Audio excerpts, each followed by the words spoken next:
The Lifestyle Awareness broadcast is Friday afternoon. Very well weather in Durban, might I add. Now, first up, we have Tas Chetty, who's one of the preferred biokineticists in Durban and surrounding areas. She's a dynamic and enthusiastic biokineticist who has a very special interest in chronic disease and lifestyle management. Now, when she's not working with a patient, she spends the time working on her own fitness to lead by example. Now, for outstanding work in the field, she was recognized by the Businesswomen's Association of South Africa as a finalist in the professional category in 2018. Tas, wonderful to have you with us, and welcome to the official Vibe and Lotus FM. Thank you so much. Always a pleasure to be with you guys. Now, Tas, your mantra is exercise is medicine. So, what do you mean by this one? And explain, maybe you can unpack for us. It definitely is exercise is medicine, and it is our drive in terms of an initiative that calls for physical activity to be included as part of a standard medical consultation with a medical practitioner. So we encourage doctors, we encourage healthcare professionals to motivate and prescribe exercise as a form of treatment for their patients managing lifestyle and chronic diseases. So let's clear this up, right? Is exercise a form of medicine? Absolutely. And exercise becomes a form of medicine. It's about the right exercise and regular exercise on a basis that provides physiological benefits that are often as effective or even sometimes more effective than pharmaceutical intervention. And many diseases, Lloyd, can be prevented with regular exercise, because the simple analogy that I use is your heart is a muscle. Right. And if your heart is not trained regularly, it is going to get weaker and be placed under strain. So like we exercise our biceps and our quadriceps and our backs and our core muscles, we cannot neglect our heart muscle. So cardiovascular exercise, even if it's 150 minutes a week of brisk walking at 60% of your heart rate, is adequate to maintain a healthy lifestyle. Now let's get this clear as well, because a lot of people have the impression that if you want to get fit, you have to go to the gym, you got to use those very expensive equipment, or you got to buy them for home use as well. Is it all about that though? Absolutely not. And we've had this chat before, and I've encouraged listeners, as long as you are moving. We live in such a beautiful city in Durban. We have a new promenade that's opened recently, and you have more than 10 kilometers of beautiful sea views to actually exercise on.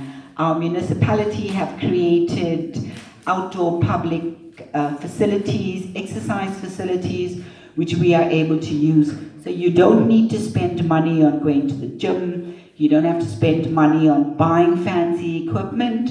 You can exercise outdoors in the beautiful scenery that our country or our province provides, or even in your backyard.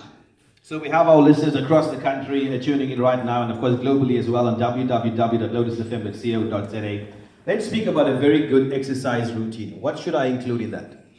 Exercise must be encompassing a well-balanced program, so everything in moderation.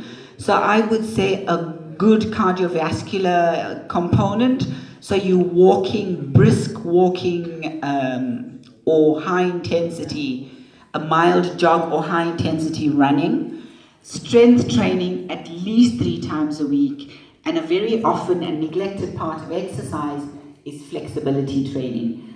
Remember guys, a longer muscle is a stronger muscle, and we all train and run and do so many things and absolutely forget about the stretching, which I'm sure one of our yoga specialists will enlighten us more on later. But just simple stretching can eliminate and reduce so many injuries while training and exercising. So if we follow those 3 basic components of exercise, we would be able to have a well-balanced program. Tas, you mentioned walking, something we all take for granted, well, most of us, but when it comes to getting fit, a lot of us like, no, we need to jog, or we need to get on the machine. But how important is it? And there's a specific way when you walk, right? It's got to be brisk walking. You can't just basically go for a stroll and expect that to have an impact on you. Yes. So a lot of us think that because we have stairs at home and we walk up and down those stairs, or we walk a long distance to our office, or we walk a long distance from my desk to the bathroom, that's adequate exercise. It's not. Remember, you must be able to increase your heart rate. So by increasing your heart rate, we're talking about increased pulse, not where you are able to have a casual walk and a casual conversation. You should be able to elevate your heart rate to the point where your holding conversation will be a little bit difficult.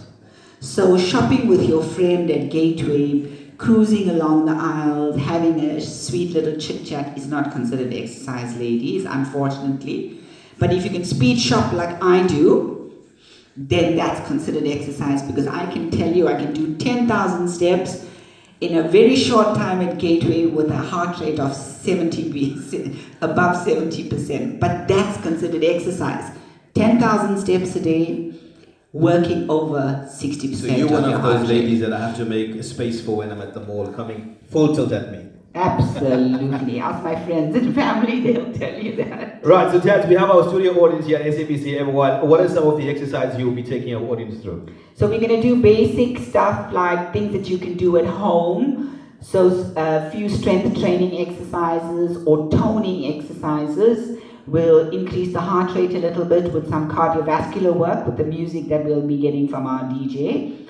And we'll just tone down a little bit with a light bit of stretching.